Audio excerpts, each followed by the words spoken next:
In this video, you're going to learn about how the United Nations came into being. Specifically, we're going to go over the international events that occurred in the first half of the 20th century that led to the formation of the United Nations. And what's really important to underline here is the United Nations wasn't a new idea in 1945. This notion that the world could create a collective world organization that would cooperate and work together to prevent violent conflict from happening, that idea has its roots more so in World War I at the very beginning of the 20th century. So to just give you a little bit of background on World War I and the influence that it had on the UN Charter, let's talk about it for just a second.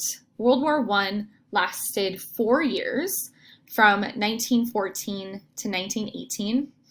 The Germans, Austrian-Hungarians were on one side, and on the other side were the Brits, the French, and the Russians. And later on, the United States decided to join the war, fight alongside Great Britain, France, and Russia. But the United States was only in the war for about the last 20 months or so.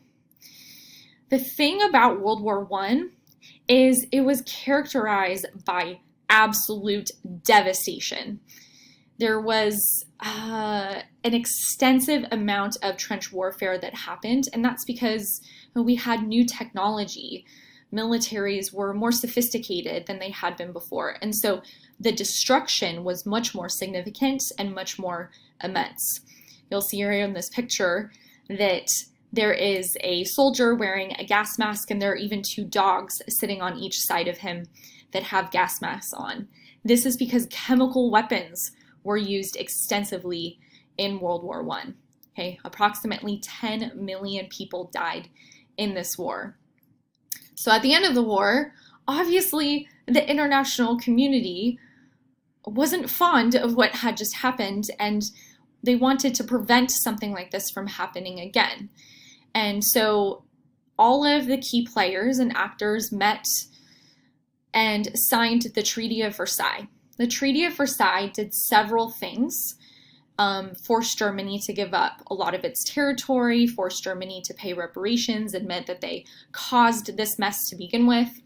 But in addition to that, President Woodrow Wilson at the time, the President of the United States, pushed for this idea that the international community should establish this world organization that would establish a new world order, specifically a more peaceful world order, where states' sovereignty and autonomy and independence would not be violated. We would have free trade, the seas would be open, and the international community would do everything that they could to prevent states from using force against one another.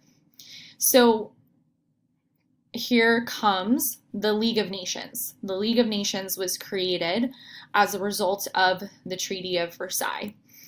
And we can talk about this later in class or a Zoom session, but I want to point out that this agreement that came out of the Treaty of Versailles, the League of Nations, wouldn't have been possible if it wasn't for the influence of a great power, and that's the United States. In addition to that, this is why the League of Nations inevitably failed, because President Wilson was never able to get the Treaty of Versailles, the League of Nations agreement, ratified by the United States Senate. At that time, there were too many members of the Senate that wanted the United States to remain as isolationist as possible. And in addition to that, members of the Senate didn't like the fact that the League of Nations was going to require that the United States get the approval of the League before engaging in violent conflict with other states. Okay, so inevitably, the League of Nations didn't work out for the international community. But the foundation was laid here, this notion, this idea that the world could establish a cooperative world organization. That idea began here. Now let's flash forward a couple decades, just forget about all the stuff that happened in between, and let's talk about World War II. World War II was a conflict between what we call, quote unquote, the Axis powers versus the Allied powers. And you should already be familiar with this history. However, I just want to point out that sort of Italy, Germany, Japan versus the United States, Great Britain, and France. While towards the end of World War II, it was clear that the Soviet Union was also willing to cooperate with the Allies in order to ensure that Germany didn't continue behaving so aggressively. Well, I don't think I need to explain to you, underline any further how destructive World War II was. Just like World War I, the international community wanted to make sure that this kind of destruction didn't happen again. So while World War II was still happening, President FDR and the Prime Minister of the UK, Winston Churchill, met to discuss what would happen once they hopefully won World War II and defeated Nazi Germany. And in those discussions, they first signed an informal agreement that is referred to as the Atlantic Charter. The reason it's called the Atlantic Charter is because FDR and Winston Churchill came up with this document and this informal agreement on a boat in the Atlantic. So hopefully you won't ever forget that. Here's a picture of them discussing, who knows what with each other on that boat. I just want to share with you one quote from that charter, and you can see how it informed the underpinnings of the UN Charter that was formally signed just a couple years after this. So the document at the end says they, and this refers to the nation states that participated in the authoring of the Atlantic Charter, they believe that all of the nations of the world, for realistic as well as spiritual reasons, must come to the abandonment of the use of force, since no future peace can be maintained if land, sea, or air armaments continue to be employed by nations which threaten or may threaten aggression outside of their frontiers.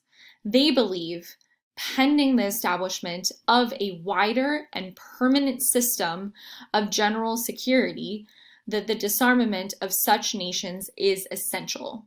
They will likewise aid and encourage all other practical measures which will lighten for peace-loving peoples the crushing burden of armaments. Okay, so the key players in authoring the Atlantic Charter were the UK, China, the Soviet Union at the time, and the United States. So this is a really earth-shattering statement that they made in the Atlantic Charter.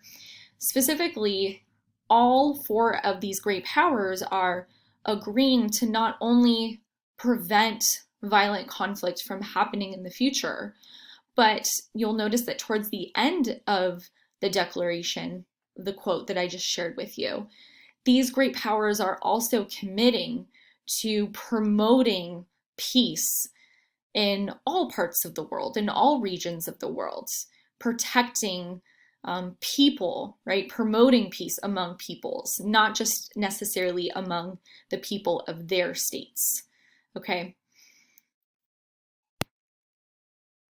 So after a bunch of meetings, one in Moscow, one in Tehran, one in Washington, D.C., and one in Yalta, there were delegates that came from over 50 nation states.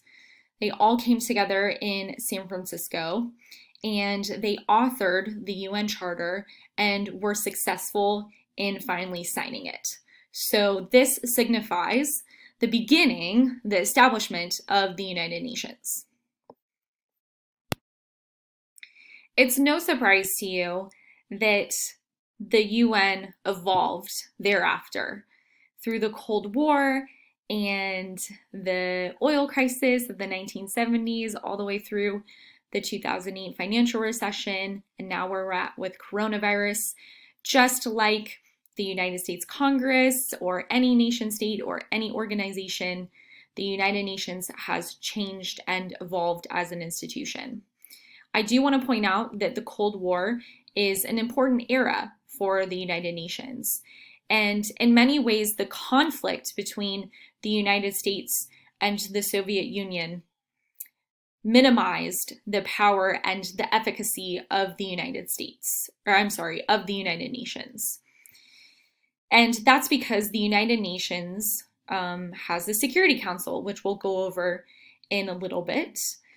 And the United States and the Soviet Union are both permanent members of the UN Security Council.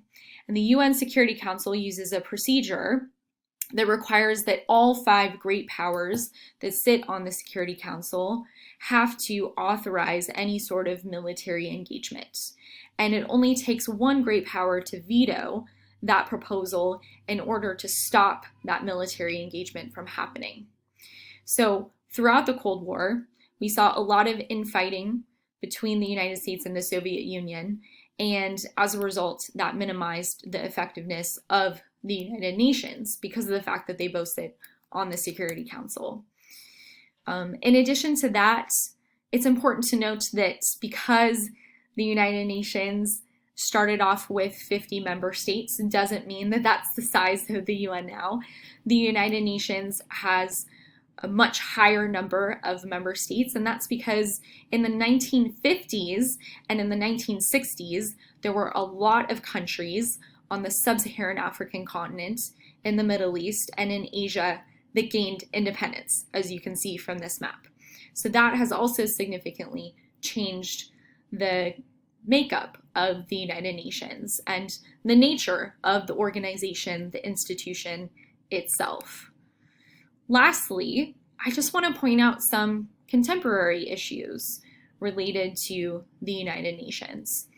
If you ask anybody who knows about the international system, international relations, international politics, if you ask them, what are some important events or contemporary issues that are relevant to the United Nations as an international organization today, I think that a lot of people would point out climate change. Climate change is this huge, scary, ominous threat to the international community that the United Nations is trying to grapple with, but can't seem to get other nation states to cooperate on. I think that a lot of people would point out the failure of the United Nations to authorize a UN peacekeeping mission in the case of the Syrian civil war. And then lastly, you can't forget about the United States' attempt to get the United Nations involved in several proxy wars.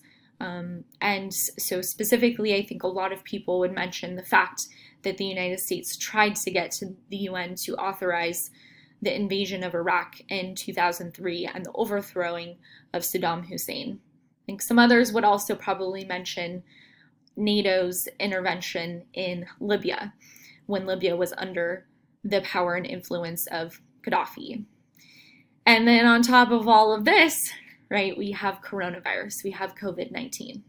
So just some things to keep in mind, and I look forward to discussing all of these topics with you in class.